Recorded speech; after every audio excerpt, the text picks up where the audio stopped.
Hello, everybody. Hello. I live in San Francisco, California. I'm originally from Texas, so I always have to throw that in. I'm a Texas girl.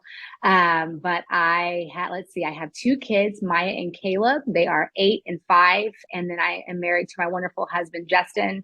And we live and we love and we do life with the people of San Francisco and our local church. And we just love it here. I have been at Pillar for going on a year. So I have going into my second year at Pillar and enjoying and so grateful to be in this community. Well, I am Mandy Stewart, and I'm an associate professor of multilingual and multicultural education at Texas Woman's University. So that will come up, what I do in my career and how that affected the scholarship. I'm also a visiting professor of research right now at a university in Poland, supporting teachers and working with Ukrainian refugees. So that's my academic, my world where I live and work in. I am also on the board at Pillar now. I started in 2020 because I had known Dan and Lauren Lowry previously. So it's just been such a great thing for me to join all the people on the board and learn about, the great things that are going on at Pillar and to be able to relate to like-minded people. Then in the church world, most recently, I've supported two Spanish-speaking congregations. One is Vida Dallas here in the Dallas-Fort Worth area. And then now I'm supporting Lugar de Él, which is a Spanish-speaking congregation in the Fort Worth area. And I'm also a mama. I have two kids that are 15 and 12. So I'm a baseball and soccer mom. And I'm married to Bill, who is a pastor in Fort Worth, Texas.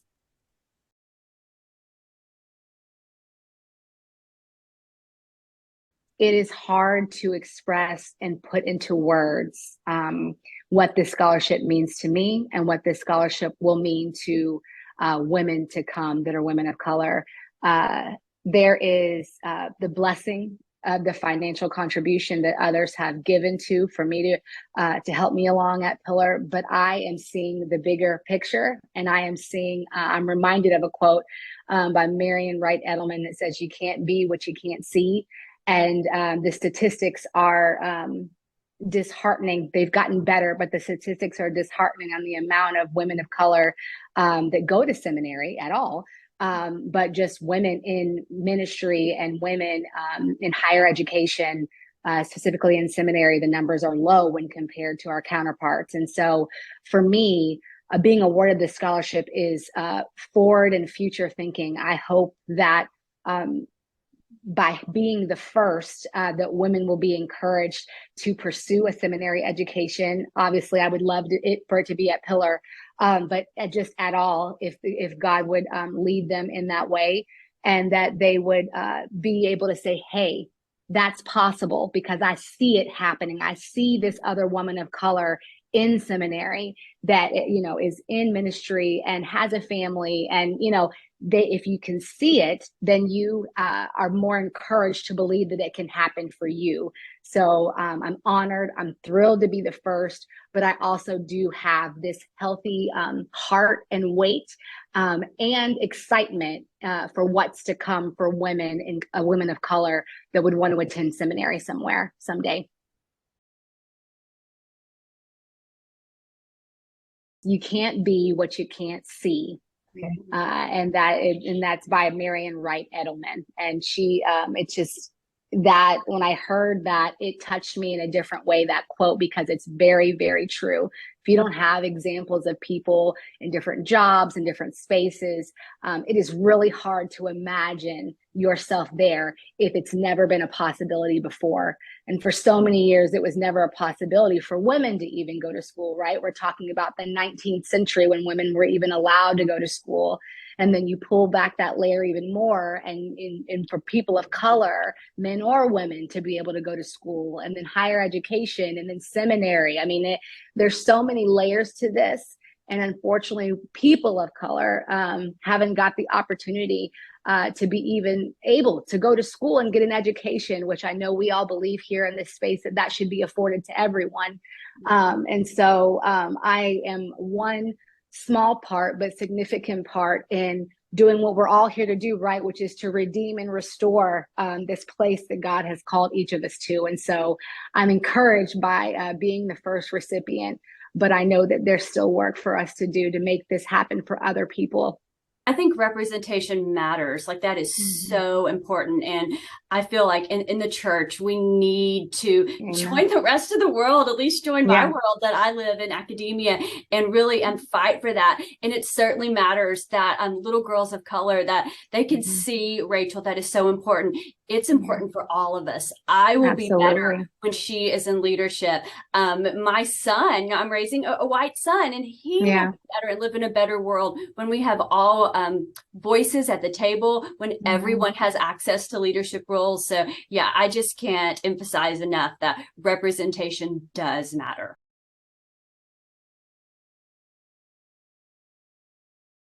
So a lot of that is what I do in my career. I am a professor at Texas Woman's University, the largest university system focused on women, and we champion women in leadership. We are also a minority serving institution, a Hispanic serving institution. So nearly all of my graduate students who are pursuing master's and doctoral degrees, PhDs, are women of color. And I recognize I am a white woman, but I know in working with them, my life has been changed. And I want to see them in positions of influence and impact, because I know we need their voice.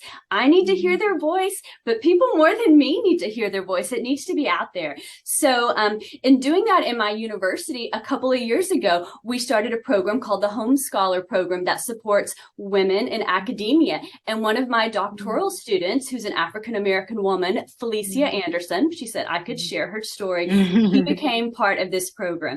And in working with Felicia and seeing the phenomenal research she is doing, it's about what she calls Black language and how to understand that and how that's making a difference in her community, in our educational systems, in the church. Like, to see that has just really inspired me. And I thought, why can't we do something like this at Pillar? We might not have all these, federal or state funds like we do at my institution, but we can at least start in some way. So it's doing that in my career and then wanting to see it grow. In other organizations I'm in, I support early career scholars of color, or I have students who, for example, right now are working on a racial healing day here at our institution. So I see these women of color who are supported institutionally to become leaders or to grow their leadership potential and become, very influential. And I just really want to see the seminary do what is already happening in my, secular non-church world, because I know without a doubt I am better when these women have spoken into my life. I'm a better person. I feel like I have a better perspective on life. Sometimes, and, just talking to one of my colleagues, who's a woman of color, I'm just like, wow, I have never seen it that way. So I think we definitely need those voices in the church. We need to be on the fast track to get there, to not just include all people, but to think about diversity, equity, inclusion, and justice, and what can we do to get there? So the scholarship was just a way, like, to say, okay, here's a very tangible way to support this. We need to do more than give money, obviously, but giving money is a way that some of us can be a part of this.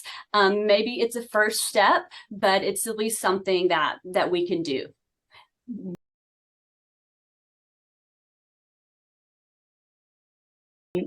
Again, it's hard to put into words because I think, number one, it's impacted my ministry and where I lead. So I'm on the teaching team at my local church here in San Francisco. I also run a ministry called All of Us, where I'm the founder and chief encourager there, where I hold space and allow women to tell their stories of God's goodness and faithfulness. I hold small groups in my home. I do lots of one-on-ones. Me and my husband disciple a lot of men and women. And so with the sphere of influence that God has given me and my husband, I have fallen deeper in love with the Lord at Pillar.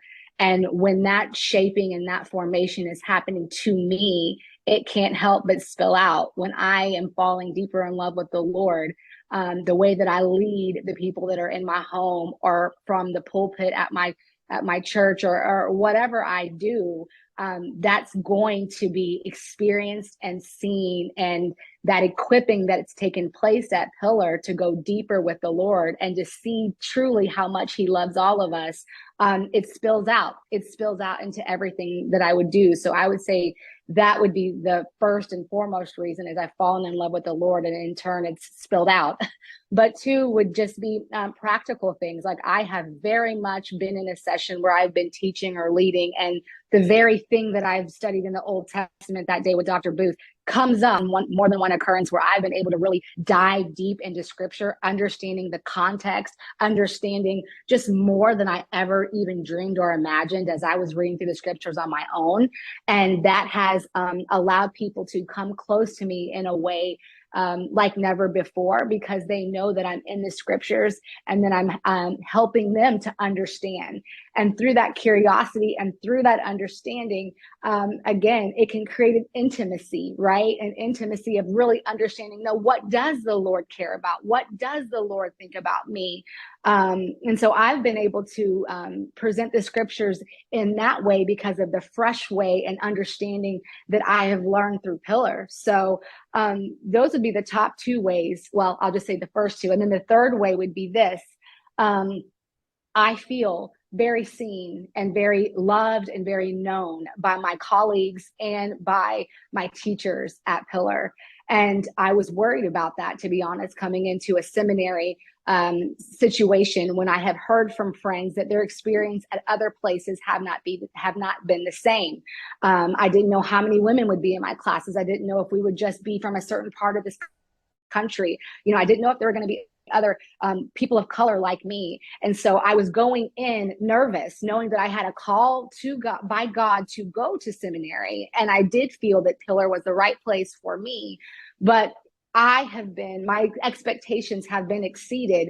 And no matter what teacher I have, no matter where they live, no matter where my classmates come from, I feel like I can be my full self at Pillar. And I also feel very seen and heard at Pillar. And that to me is what's really important about continuing to pour into this scholarship. Is it's not just like, yeah, we're here to just like make some quota, or we're here to just get more women of color. Yes, of course we want more women of color here, but it's another thing when you fund a scholarship like this. People are coming to your school and attracted to your school because they feel safe and seen. And then when they get in classes, that actually is true. That's very hard to do in organizations, and you don't see that done very well, particularly in some higher education environments. And I believe my experience has been that we are doing it well. And so I would feel very confident, and I have had many conversations with women of color in my life that are considering coming to Pillar because of my experience. And I think that that's really important, because I wouldn't want to send anyone any place where they didn't feel seen or loved or known or valued. And so it's impacted me greatly to be at Pillar, and I'm very, very grateful for this opportunity.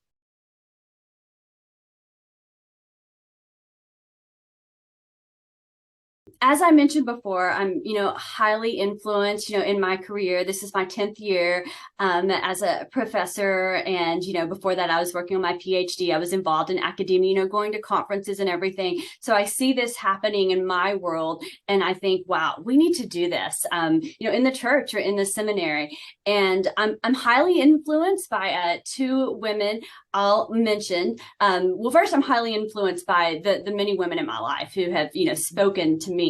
But two books I've read in particular, I have one with me. This is an autographed copy to my grandmother that I inherited by Shirley Chisholm, Unbought and Unbossed. Of course, in 1968, she was the first Black woman elected to Congress and then ran for president. So in reading this, I really can understand how important it is to listen to the voices of those who have experienced, some form of like intersectional oppression, sexism and racism. And I, listen to her voice through there. And I left this book at home, but maybe the most impactful book I've ever read is by Dr. Taniqua Walker-Barnes, I Bring the Voices of My People. And in reading that, everything just kind of came together for me. And I was like, wow, I need to stop talking about maybe anytime I felt, discriminated. And I dropped out of seminary because I felt like as a woman, I wasn't seen. So, I've experienced that. But then hearing women who have talked about their unique experiences and perspectives, living at the intersections of racism and sexism has really given me just a unique perspective on my own experiences and made me see like, they're the people I need to listen to. They're the people who can speak so much truth into my life. So I am a little emotional about it just because my life has really been changed by so many people who have shared their experiences with me. And I know I'm a better person because of it.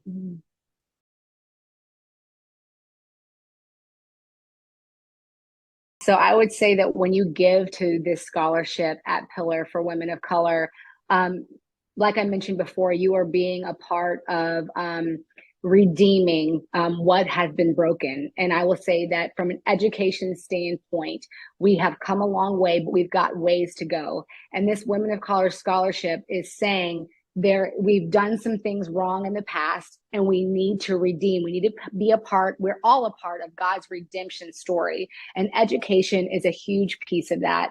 And again, when we look at the 19th century, when women were even allowed to come into school, and then you look at our history books, women of color, people of color are behind as it relates to being able to be given the opportunity to go to higher education and then go on to seminary if they would like to. And so by giving to this scholarship, you are saying yes to making things more equitable in this space and giving people the opportunity to do that. When you give to like this scholarship at Pillar for Women of Color, you're also allowing them to, there's going to be two different types of people that are going to be awarded this scholarship. It's going to either be that they need it because they financially, can't go to seminary school otherwise, or there will be people that are able to then take the funds that they have and continue pouring back into the ministries and the places and the cities where they lead, which is also very important. It will free up the money that they have to be able to do what God's asked us to do, which is to take care of other people and love on people where they, live and work and do life and ministry. And so, look at this as an investment into women of color to do whatever it is, whatever God has asked and assigned them to do. As I look forward to, hopefully continuing to receive this scholarship for my education here at Pillar, I also want to say that continuing to have this be a staple at Pillar is important because it not only supports what I just mentioned about how I feel safe and seen and known and cared for and loved in classes, but it also is saying, hey, this scholarship is here to stay, and I or the woman coming after me won't have to worry if this scholarship is going to be here in the fall. It allows me to take my focus off the financial part and say, no, I'm called to go to Pillar. I'm called to continue my education and lead the ministries and the assignments that God has gifted me. And I don't have to worry about that financial pressure or if that scholarship will be there for me. So a continued investment into this Women of Color scholarship and making sure that it's there, it takes the worry away from the recipient. And it just is so important that women of color feel seen. And by continuing to contribute to this scholarship, you are saying, and you're a part of that redemption story and part of saying, hey, I see you and you are welcome here. And if God's called you to be in seminary, go girl, do it.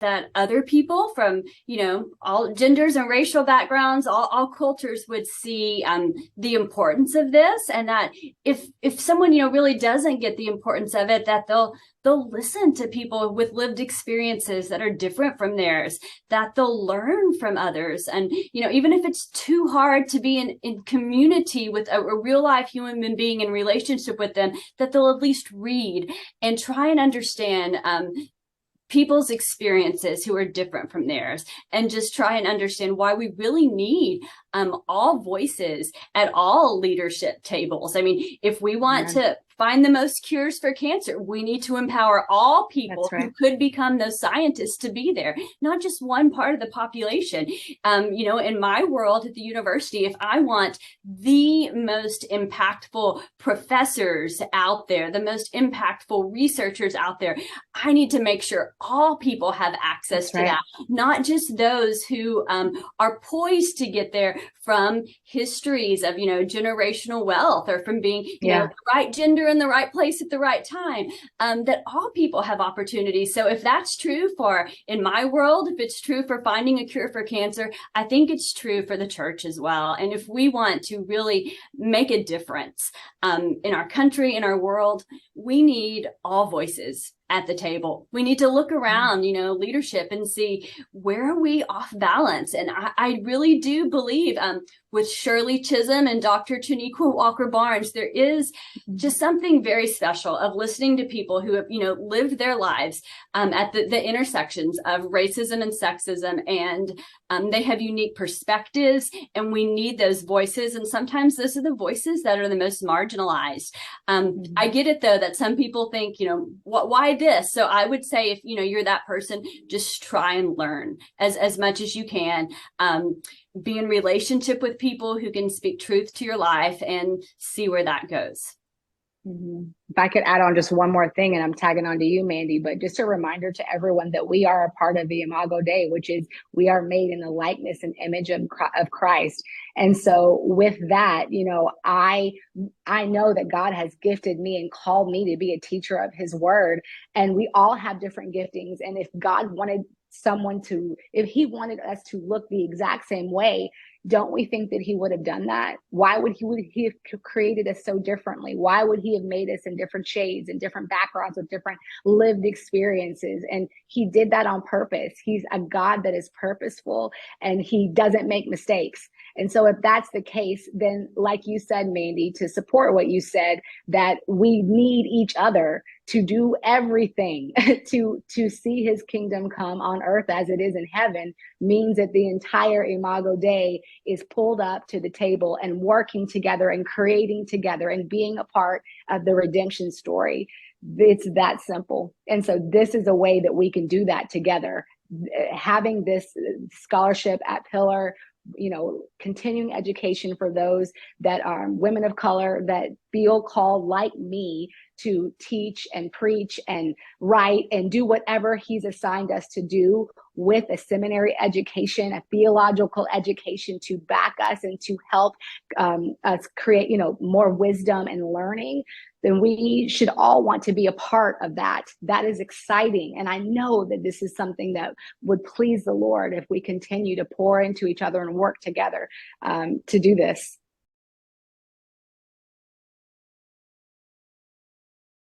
I think just seeing where we have our privilege, where we are called up to the table, where we have a seat, and getting curious about what would it look like to continue to invite other people in that don't necessarily look like us, and think like us and talk like us. And so I think that it's taking a really a fine point pen and looking through our life and saying, okay, God, where have you gifted me? Do I have money? Do I have status? What do I have? And then saying, and where are the gaps, Lord? How can I be a part of redeeming that thing, or pulling someone along, or mentoring, or whatever it is? But just looking at our life and recognizing that we all have privilege of some kind. We all have access of some kind. How can we be a part of, of loving on others and serving and, pulling up and scholarship or whatever it is. And so I think that is definitely a big part of it. And then recognizing too that it's part of the role that we are to play, to invite others in and to welcome people that are not like us. Getting out of our comfort zones, I think, is very good too. Getting out of our comfort zones and saying, God, how are you stretching me? How are you shaping me? And inviting others into that. Yeah, in my field in education, a lot of times we look at, all the problems in the world, and y'all know we got problems. Everyone will Yeah. agree on that. Goodness. And we often think that we will teach the change we want to see. And I think that that is true. So I think if we want to see change, we want to see more diversity, more voices there. We want to really see the full imago Dei, as Rachael said, and really learn from other people. And maybe that can be like this missing piece of what we need to fix some of our problems. I know we won't fix them all this side of heaven, but we can at least do a better job. So I think we have to, take the first step and think, this is the future we want. It's the future I want for my children. So what can I do today to invest in that future? And as followers of Jesus, we should be leading the way. That's my opinion. I believe that. Like, we should be leading the way. We are a part of the light, and this is how we do it. We do it by going first, even when everybody else might be saying, oh, that's silly. Why would we want to invite someone in that doesn't look like us or act like us, or maybe that makes us a bit uncomfortable because we don't know their story. Proximity matters. And so, maybe that curiosity can come, and that leaning in can come from inviting someone in that looks different than you. So important to lead the way. And as followers of Jesus, this is just what we do. Jesus led the way when he was here. He showed us the way. He's shown us what's important, who's important. He's shown us how to love. He's shown us how to serve. He's shown us how to stop and wait for the one, that everyone is alienating. He's shown us how to bring them in, and he's shown the way and paved the way. And this is one of the many ways that we can do that. But it is a call, and it is, as light image bearers, this is just a part of what we should be doing. And so be an example, go first, whatever tables that you're at, whatever privilege, whatever access you have, and figure out how you can use that to pull up and to pull in and to love on and lead well wherever you are, whatever sector you're in. But we should be going first as believers. Absolutely, yes. I feel like we should definitely be the example, the role models for the rest of the world in this. And I know we have a long way to go, but when I read the Bible, I see Jesus as someone who leveraged his privilege for others. He laid down his privilege for others. He was the chief officer of diversity, equity, inclusion, and justice. And if I call myself Christian, I want that to be the Jesus that people attach me to, that Jesus. So I think we need to take concrete steps to get there, because I don't think that's what most people in my world think of when they think of seminary or the church. But that's the Jesus that's the Jesus I follow, for sure. Amen.